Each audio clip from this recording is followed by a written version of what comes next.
નેક ટેક અને ધર્મની જ રે અને વળી પાણે પાણે વાત, એ તો સંતને શુરાના બેસણા, આમ ધરતીની અમીરાત.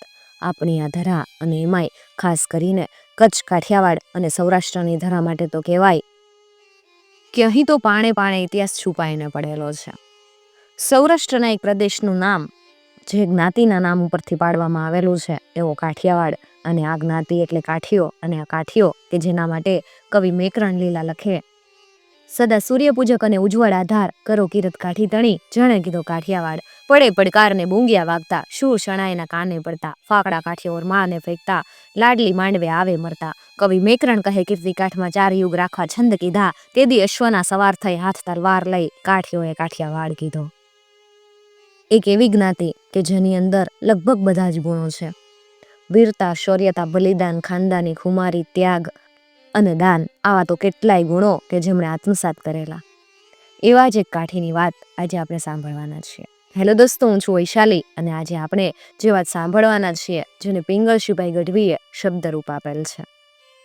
આમ તો આતિથ્ય સત્કાર કાઠિયાવાડનો ખૂબ વખણાય, અને એના માટે એના ઉદાહરણો જોવો તો લોક સાહિત્યમાં કેટલાય એના ઉદાહરણો છે જે મારે કહેવાની જરૂર નથી.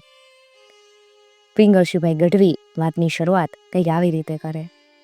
ચિંતા અને ચિતા માય ફક્ત મીંડાનો ફરક, બાળે બેય બલાય, સજીવ અજીવને શંકરા. ચિંતા અને ચિતામાં ફરક તો હોય, બસ આટલો જ. ચિંતા સજીવને બાળે અને ચિતા નિર્જીવ શરીરને બાળે. બાકી બાળવાનો સ્વભાવ તો બંનેનો એક સરખો જ છે. જેના દિલ ભીતરમાં ચિંતા બેઠી એના આત્માને શાંતિ ક્યાંથી હોય.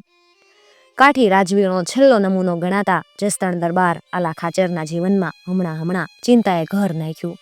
શાંતિનું નામ નિશાન નથી. જાણા અજાણ્યા સૌ કોઈને લાગી આવે કે બાપુને ઊંડી ચિંતા રહે. 8 પોર ને 32 ઘડી એક સરખી આનંદ લૂંટનારની હુવાઈણ ખોવાઈ ગઈ. કોણ જાણે હું થયું કે દરબારનું દિલ આફાળું બળ્યાત કરે. પોતે ચતુર બહુ એટલે કાઠીભાઈની કળા વાપરી મોઢું વસ્તુ રાખવા પ્રયત્ન કરે, પણ ઉદાસી છાની ન રહે. એ ચિંતાની અસર હવે તો શરીર ઉપરય દેખાવા લાગી. દરબાર આ પ્રકારની ચિંતામાંથી મુક્તિ મેળવવા માટે બ્રાહ્મણોના કહેવા મુજબ જપ, જાપ, દાન, અનેક પ્રકારની નાની મોટી ધાર્મિક વિધિ કરી છૂટ્યા, તો પણ જીવને ક્યાંય શાંતિ મળતી નથી. છેવટે એમ થયું કે કોઈ જોગી મહાત્માની કૃપા થાય અને એમનો આશીર્વાદ મળી જાય તો આ જીવને શાંતિ મળે. એવો વિચાર આવતા પોતા પાસે હર વખત આવતા બોરાણા ગામના ચારણ, કદાચ એનું નામ ભોજોબા હતું એવું લેખક શ્રી નોંધે, એની પાસે વાત કરી કે ભોજાબા, હવે દેશ પરદેશમાં ખૂબ ફરો, અનેક સાધુ સંતોને મળવાનુંય થતું હશે. તમે ચારણ એટલે માણસ પરખવાની તો કુદરતી શક્તિ હોય જ તે. તમને કોઈ સુપાત્ર સાધુ જોવા મળે તો આ બાજુ તેડી લાવવા મારી ખાસ ભલામણ છે. એવા મહાપુરુષના દર્શન તો ત્રિવિધના તાપ હરી અને આત્માને પરમ શાંતિ આપે. મને એવા સંતના દર્શન કરવાની તીવ્ર ઈચ્છા થઈ. ભોજાબા ભક્તિપરાયણ અને વાતડાયા માણસ. એમ રામાયણ પણ ખૂબ સારી રીતે વાંચતા. દરબારની સાથે લેણા દેણી પણ સારી હતી. પોતે ઘોડાના મોટા વેપારી એટલે એમને દેશ પરદેશમાં જવાનું ખૂબ થતું. કાઠિયાવાડમાંથી હારામાં હારા ઘોડાની ખરીદી કરી અને ઠેઠ રાજસ્થાનમાં મેવાડ, માળવા, બુંદી, કોટા વગેરે અનેક ઠેકાણે વેચવા જતા. એથી દરેક રજવાડાના જાણીતા અને માનીતા એ માણસ. દર વર્ષે એકાદ નાની મોટી યાત્રા કરવા પણ જતા. એથી અનેક સાધુના પરિચયમાં હતા. દરબાર આલા ખાચરે ભોજાબા પાસે વાત કરી ત્યારથી ભોજાબા સુપાત્ર સાધુની તપાસ કર્યા કરતા, પણ ભોજુબાનું મન માને એવા કોઈ સાધુ ન મળ્યા. એક વખત પોતે ઘોડાના વેચાણ માટે રાજસ્થાન તરફ જઈ રહ્યા છે. મારવાડના એક નાના એવા ગામડામાં રાત રોકાવાનું થયું. ત્યાં ફરતા ફરતા કોઈ નીકળી આવેલા મહાપુરુષનું અચાનક મિલન થયું. દર્શન કરતા પાપ જાય એવી ભવ્ય મૂર્તિ, એટલા જ જ્ઞાની, એટલા જ વ્યવહારુ અને વિચારક, વાતો પણ સૌ કોઈ સમજી શકે એવી સાદી અને સીધી ભાષામાં કરે. એની વાતોમાં સૌ કોઈને એક સરખો આનંદ મળે. દુનિયાથી સાવ નિરાળ, બિલકુલ સ્થિત પ્રજ્ઞ દશા ભોગવે. જોતા જ લાગે કે કોઈ ભવ અટવીમાં ભટકતા આત્માઓને સાચો પંથ બતાવવા આ ભૂમિએ ઉતરી આવ્યો. ભોજાબા તો ચતુર માણસ. જોતા જ અણમૂલા રતનને પારખી લીધું. રાત આખી જ્ઞાન ચર્ચા અને ભજન ભાવ કરીને જેટલો આનંદ લૂંટાય એટલો લૂંટ્યો. ભોજાબાને થયું કે દરબાર જેવા સંતને માગે છે એવા મળી આવ્યા, પણ આવે તો સારું.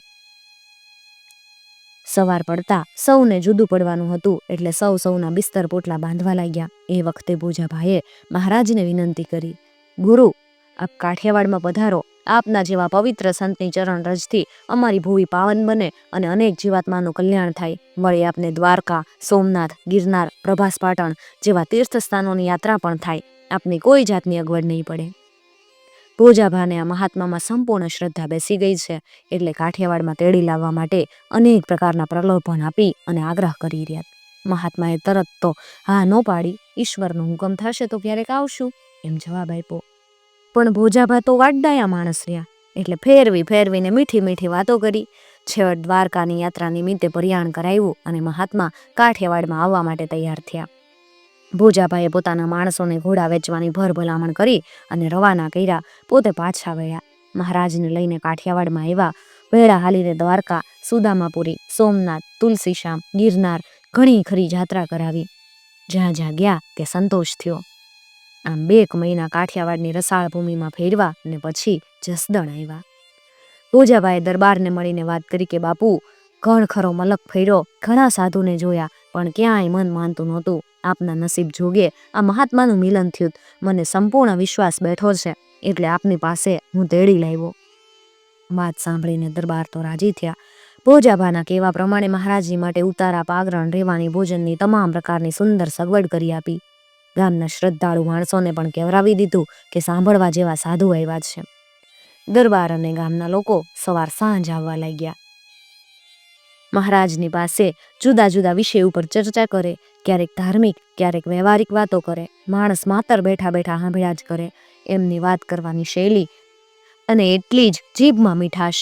કામકાજમાંથી જરાક નવરા પડતા મહાત્મા પાસે જવાની તાલાવેલી લાગે. દરબાર આલા ખાચરને પણ શ્રદ્ધા બંધાઈ ગઈ.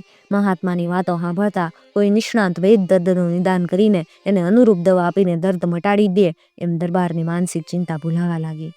2 મહિના જ્ઞાન ચર્ચા કરીને મહારાજે એક દિવસ વિદાય માગી. દરબારે આગ્રહ કરીને કીધું, મહારાજ, આપને તો હવે અહીંયા જસદણમાં જ રહેવાનું છે. આપ જેવા પવિત્ર સંત અહીંયા નિવાસ કરો તો અમારા આહો ભાગ્ય કહેવાય ને. આપને બીજે ક્યાંય નથી જવાનું. આપને આશ્રમ બાંધવાની કે એવી કોઈ ઈચ્છા હોય તો વાત કરો એટલે બંધાવી આપું. મહારાજ કે, દરબાર, સાધુ તો ફરતા ભલા, એમને આગ્રહ કરવાનો હોય જ નહીં. એમની ઈચ્છા મુજબ રોકાય અને એમની ઈચ્છા થાય ત્યારે રસ્તે પડે. અમારા અને તમારા પંથ જુદા. મને તો શું, કોઈ પણ સાધુને રોકાવાનો આગ્રહ કરવો નહીં. દરબારને મહારાજ પ્રત્યે ખૂબ ભક્તિ છે એટલે ફરીને આગ્રહ કર્યો, પણ મહારાજ રોકાયા નહીં અને વિદાય લીધી. દરબાર અને ગામના માણસો વળાવવા હાલ્યા. મહાત્માએ બધાને આશીર્વાદ આપીને રોકાઈ જવા કીધું. ગ્રામજનો અને દરબાર લાગણીવશ બનીને સાથે ચાલ્યા. સીમાડા સુધી આવ્યા એટલે વળી મહાત્માએ બધાને સમજાવીને રોકાઈ જવાનું કીધું. ગામના માણસો રોકાઈ ગયા ને મહારાજ હાલતા થયા. તે દરબાર આલા ખાચર મહારાજની સાથે એકલા હાલ્યા. મહારાજને થયું કે દરબારને કંઈક વાત કરવાની હોય કે કંઈક ઈચ્છા હોય એમ લાગ્યું એટલે મહારાજ થોડુંક ચાલીને ઊભા રહી ગયા અને દરબારને કહે, દરબાર, હવે આપને સાથે આવવાનું નથી. ગમે એટલે સુધી સાથ પુરાવશો તો પણ જુદું તો પડવાનું જ છે, માટે આપ પાછા વળી જાઓ. દરબારે કીધું, મહારાજ, પાછું વળીને ક્યાં જાઉં? જીવને ક્યાંય શાંતિ નથી. કોઈ માર્ગ બતાવું કે મારે કેમનું જવું? હું બનતું બધું કરી છૂટ્યો પણ કાંઈ વળ્યું નહીં. આપ રોકાયાને સારી સારી વાતો કરી એટલા દિવસ ઠીક રહ્યું એટલે માની લીધું કે અંતરની વાત કરવાનું ઠેકાણું મળી ગયું ને મારા દુઃખનો અંત આવી ગયો. પણ તમે તો આવ્યા એવા પાછા હાલી નીકળ્યા ને મારા મનની મનમાં રહી જાય. મારે આપને એક વાત કહેવાની છે. ગમે એ કારણ હોય પણ મારા દિલમાં દિવસને રાત ચિંતાની ભઠ્ઠી હળગેત. ઓલવવાનો કોઈ ઉપાય ખરો? જાણતા અજાણતા ગમે અપરાધ થયો હોય પણ મારા જીવને એક ઘડી શાંતિ નથી. મારે આપની પાસે નથી ધન દોલત માંગવા, એ બધું તો કુદરત વાળે આપ્યું. ફક્ત નથી આપી એક શાંતિ. આપ સમર્થ પુરુષ છો, એવો આશીર્વાદ આપો કે મારા જીવને શાંતિ થાય. આ ઉંમરે પણ જો આ જીવનમાં શાંતિ ન હોય તો પછી મુવા પછી મુક્તિ મળવાની તો વાત જ ક્યાં રહી? દરબારની વાત સાંભળીને મહાત્મા ઘડીક તો ચૂપચાપ ઊભી રહી ગયા. ઘડીક વિચાર કરીને બોલ્યા, દરબાર, હમ કહેગા એસા કરેગા? દરબાર કે, મહારાજ, કરી શકું એવું હોય તો કરું જ, એ વાત પહેલી છે. મહાત્મા કે, આપ કરના ચાહે તો કોઈ બડી બાત નહીં હે.